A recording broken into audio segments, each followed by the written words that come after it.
Hello, it's Bruce King here with a few tips on how to exploit voicemail and get your calls returned. There's nothing new about voicemail. It's been around for years. But I'm prepared to make a bet with you that you've often been in a situation when you've cold called a sales prospect, thought you were being put through to them, and found yourself on the receiving end of a voicemail message along the lines of, "Hello, it's Joe Smith here. Can't take your call right now. Leave a message after the tone." And your heart sinks.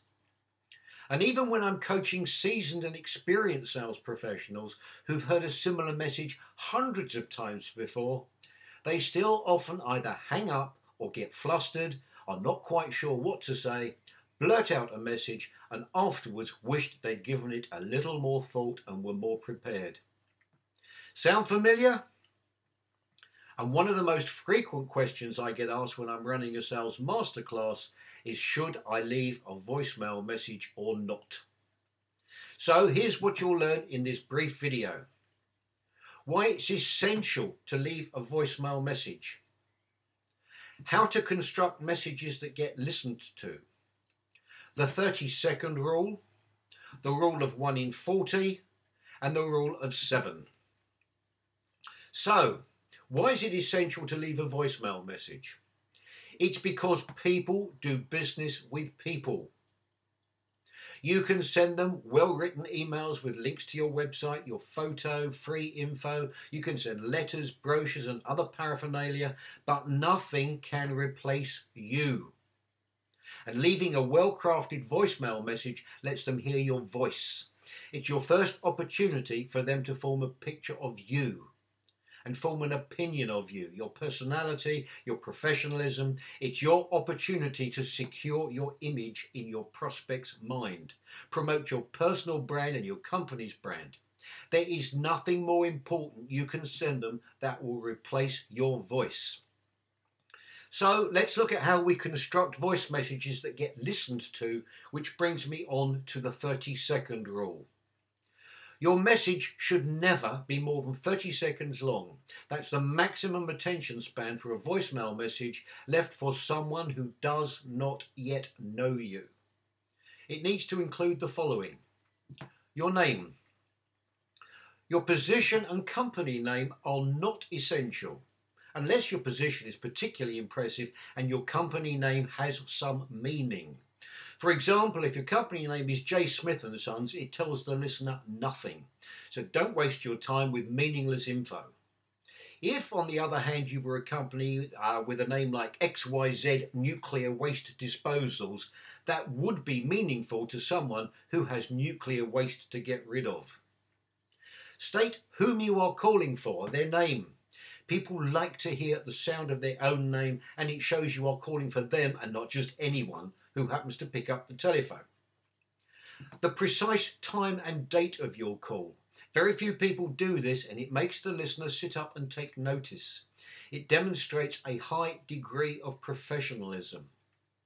The reason for your call. This must be a benefit to them, not a pitch about you. I'll give you an example in a moment.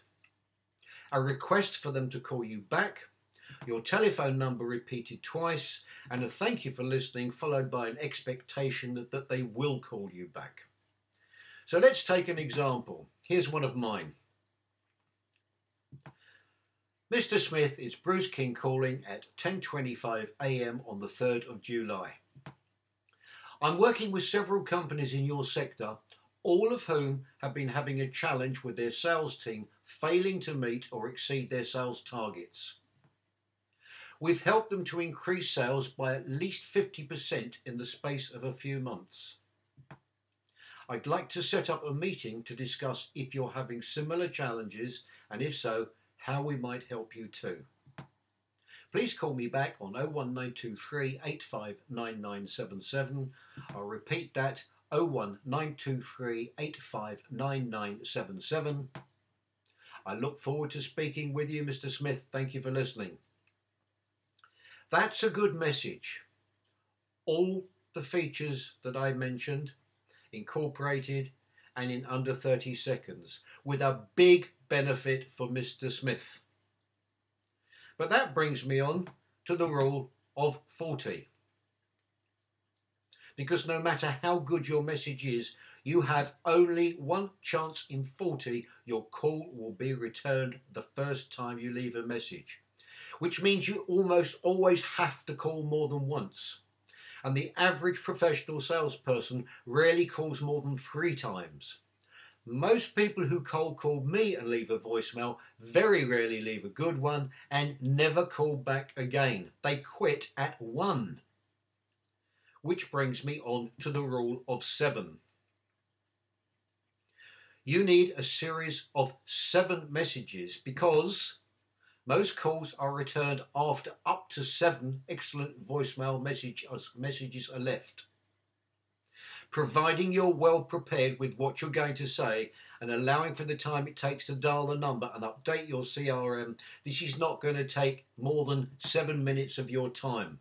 And don't tell me it's not worth 7 minutes of your time to get someone to call you back so you can have a conversation with them, arrange an appointment to meet or whatever else you want to achieve from that conversation. So you need a series of 7 messages with a similar theme that build on your story. So that's it. In just a few minutes, why you must leave voicemail messages and how to do it so your calls are returned.